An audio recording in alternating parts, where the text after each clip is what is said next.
Bonjour à tous et bienvenue dans cette nouvelle vidéo. Alors dans cette vidéo, je voudrais répondre à une question qu'on me pose assez souvent. Cette question, c'est de savoir par quoi je peux commencer lorsque je débute en analyse fondamentale. Ça veut dire que lorsqu'on est débutant en analyse fondamentale, on ne sait pas forcément par quoi commencer. Vous voyez? Et donc, je reçois aussi cette question et donc dans cette vidéo, j'ai décidé d'y répondre en vous présentant un outil. Cet outil-là, c'est juste le site d'EliaFX. Le site d'EliaFX, en fait, je trouve que c'est un site assez complet pour débutants. C'est-à-dire que lorsqu'on commence en analyse fondamentale, c'est un site qu'on peut visiter chaque jour. Et je vais vous présenter un peu les différents outils que vous pouvez trouver ici pour progresser petit à petit en analyse fondamentale lorsque vous débutez. Alors, voici, quand vous tombez sur le site, c'est la première chose que vous voyez, c'est comme ça que ça se présente. Après, dans la partie Market News, lorsqu'on rentre dans Market Overview, bon, je vais traduire ici en français. Donc, moi, je préfère l'utiliser en anglais. Je vais mettre la traduction. Voilà. Lorsque vous venez ici, dans la partie actualité du marché, aperçu du marché, vous allez voir que vous avez plusieurs articles. Voilà, c'est-à-dire que, je vais prendre un exemple, quand vous levez chaque matin, et que vous... parce que l'analyse fondamentale, au fait, le truc avec ça, c'est que c'est au quotidien, vous voyez. C'est-à-dire que tu ne peux pas zapper tout ce qui s'est passé pendant une semaine et venir la semaine qui suit et croire que vous êtes toujours à jour. Par exemple, la semaine passée, le dollar pouvait être baissé. Cette semaine, la semaine, la semaine où vous avez zappé, peut-être qu'il y a des événements qui se sont passés et qui ont fait que maintenant, bah, le dollar, il est baissé, vous voyez. Et donc, ici, par exemple, quand vous levez chaque matin, c'est la première partie que vous devez visiter, c'est celle-ci, la partie aperçu du marché, vous voyez. Selon moi, pour débutants, c'est une mine d'or. Parce qu'ici, vous allez voir les différents articles relatifs à ce qui s'est passé la veille et ce qui potentiellement peut impacter le marché le jour J, du trading, quoi. Le jour J, vous voyez. Par exemple, ici, le dernier article qu'ils ont sorti, c'était à 4 heures. C'était semaine des marchés à venir, par exemple. Semaine des marchés à venir, décision sur les taux de la Fed et la BOJ, Nasdaq, voilà. On clique, par exemple, tout simplement, vous voyez, et on lit, tout simplement. Ici, il y a, ici, en fait, ces articles-là, ils sont écrits par les analyses de IG. Voilà. IG, c'est un broker. Et donc, par exemple, lui, c'est le stratège principal, Nick Kaole. Et dans cet article, il donne les principaux événements qui vont potentiellement impacter le marché la semaine prochaine, vous voyez. Et c'est détaillé.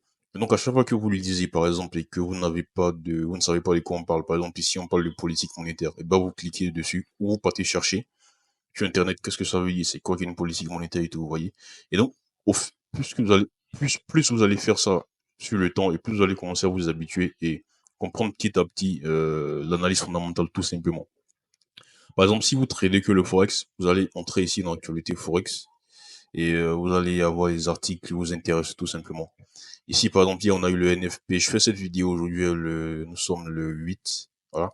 Hier, on a eu le NFP. Et donc, si vous voulez voir, par exemple, le sentiment du marché, qu'est-ce que le marché pense de ce NFP qui est sorti là? Parce que vous avez juste vu que le dollar est monté tout simplement, mais vous ne savez pas forcément à quoi ça correspond fondamentalement. Vous voyez. Et donc, vous allez venir cliquer sur cet article-là, tout simplement, et puis le lire. Voilà. Qu'est-ce qui est sorti? Qu'est-ce que ça implique? Etc. Vous voyez. Et donc, les articles, au fait, c'est indispensable en analyse fondamentale. C'est-à-dire que chaque jour, vous devez être à jour sur différentes choses qui se passent, qui peuvent impacter ce dont vous tradez. Et les articles, c'est indispensable parce que vous avez aussi des analyses techniques qui sont dedans. C'est couplé, au fait, analyse technique, analyse fondamentale, vous voyez. Et donc, vous avez les avis des experts. Et en même temps, puisqu'au début, vous ne pouvez pas vous-même avoir votre avis, vous voyez. Donc, c'est toujours mieux d'avoir l'avis des experts. Et petit à petit, vous allez vous-même vous faire vos avis au fur et à mesure que vous êtes consistant, vous êtes rigoureux dans vos analyses fondamentales, vous voyez. Et donc, ça, c'était la partie actualité du marché. Vous avez aussi, bon, l'indispensable, le calendrier économique. Le calendrier de Daily FX, il est assez bien fait. Parce que voilà, ici vous avez les différents pays et en fait je pense pour moi c'est mieux fait que investing.com, vous voyez. Vous avez toutes les différentes news. Par exemple, il y a le NFPCT High, ça veut juste dire que c'est une annonce qui sera potentiellement très importante. Medium c'est moyen et là où c'est faible, vous voyez. Et donc le calendrier économique il est très bien fait ici. Aussi vous avez les calendriers des différentes réunions différentes banques centrales tout simplement. Par exemple, ici, par exemple, le 5 juin, on a eu la décision sur les taux d'intérêt au Canada. Alors, le 5 juin, c'est marqué ici. La prochaine date de réunion au Canada, c'est le 24 juillet, vous voyez. Aux États-Unis, la prochaine date, c'est bientôt, c'est le 12. C'est la semaine qui vient. Et donc, voilà, vous avez les différents pays avec les différentes banques centrales, avec les différentes dates de réunion, de décision. Après, ici, vous avez... en fait, c'est complet, vous voyez. Vous avez, quand vous cliquez, par exemple, sur inflation, ici, vous avez différents articles qui sont liés à l'inflation dans différents pays et comment ça peut impacter, par exemple, la devise, etc. Vous voyez.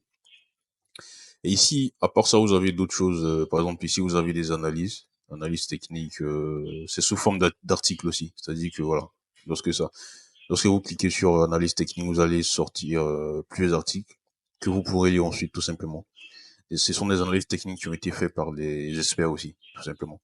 Ici, vous avez devises et tout. Et il y a un outil, dans la partie outils, vous avez l'outil sentiment. Ça, c'est un outil que j'utilise aussi. En fait, cet outil-là, bon, actuellement, le marché est fermé, donc il n'y a rien ici. Cet outil-là, au fait, il nous montre les positions des différents traders retail. C'est-à-dire que comment ils sont positionnés sur l'or, sur l'euro USD, etc. Vous voyez, par exemple, ici. Prenons l'exemple de l'euro yen. Par exemple, ici, on voit que les traders indépendants, les retail, il y a moins de positions acheteuses que de positions vendeuses. C'est-à-dire qu'il y a plus de personnes qui sont en vente actuellement sur l'euro yen que des positions acheteuses, vous voyez. Et donc, avec, en fait, vous pouvez établir comment dire, des stratégies. Et je pense que c'est même marqué ici parce que comme on le sait tous, la majeure partie des traders retail sont perdants. Et donc, si on voit que la majorité est positionnée sur la majorité est positionnée en vente sur un actif, bah potentiellement ça nous donne une indication puisque la majorité sont perdants, ça nous donne une indication sur le fait que bah on peut potentiellement se placer contre ça au fait. Ça veut dire potentiellement l'euro yen peut être aussi, vous voyez. Et donc ça c'est juste c'est une indication de plus. Et donc cet outil-là, je l'utilise assez souvent quand même. Quand on prend par exemple l'exemple de l'ODUSD, ici on voit qu'il y a 67% qui sont acheteurs. Et donc, par exemple, eux-mêmes le disent ici, nous adoptons généralement une vision à compte courant du sentiment du public parce que généralement le public est perdant. Donc, comme il y a 67% qui sont acheteurs, et donc nous, potentiellement, on va guetter des signaux de vente, vous voyez, sur l'ODUSD. Et donc, cet outil-là, il est assez intéressant à utiliser. Vous pouvez jeter un œil à ça aussi.